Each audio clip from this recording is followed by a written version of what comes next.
యువతకు ఉద్యోగాలిస్తామని చెప్పిన హామీని నిలబెట్టుకున్నామని సీఎం చంద్రబాబు అన్నారు. కానిస్టేబుళ్లుగా ఎంపికైన అభ్యర్థులకు మంగళగిరి ఏపీఎస్పీ పరేడ్ మైదానంలో నిర్వహించిన సభలో నియామక పత్రాలు అందజేసి ప్రసంగించారు.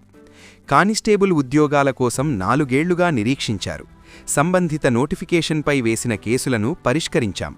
కేసులు అధిగమించి ఉద్యోగాలు ఇచ్చిన ఘనత మా ప్రభుత్వానిది. మిమ్మల్ని చూస్తుంటే శాంతిభద్రతలపై భరోసా వచ్చిందని సీఎం చంద్రబాబు అన్నారు. పోలీసు కానిస్టేబుళ్లు నియామక పత్రాల అందజేత కార్యక్రమంలో సీఎం మరో గుడ్ న్యూస్ చెప్పారు.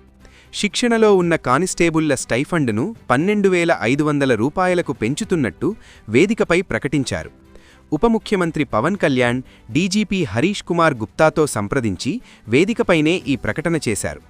ప్రస్తుతం వారికిస్తున్న 4,500 రూపాయల స్టైఫండును ఒక్కసారిగా 12,500కు పెంచుతున్నారన్న ప్రకటనతో ట్రైనీ కానిస్టేబుళ్ల ఆనందానికి అవధులు లేకుండా పోయింది.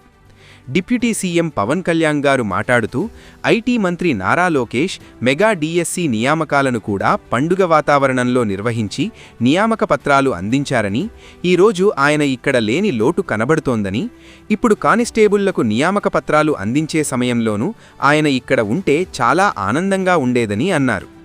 ఈ సందర్భంలో కానిస్టేబుల్గా ఎంపికైన బాబూరావు అల్లూరి జిల్లా జీకే వీధిలోని తన గ్రామానికి రోడ్డు కావాలని అడిగారు. రియల్ టైంలోనే రోడ్డు వేసేందుకు నిర్ణయం కూడా డిప్యూటీ సీఎం తీసేసుకున్నారు. ఆ ఊరికి రోడ్డు వేసేందుకయ్యే 3.98 కోట్ల రూపాయల వ్యయానికి వేదికపైనే అనుమతి మంజూరు చేశారు. ఇది కూటమి సర్కారు పాలనా వేగానికి, ఇది మంచి ప్రభుత్వం అని చెప్పడానికి నిదర్శనం.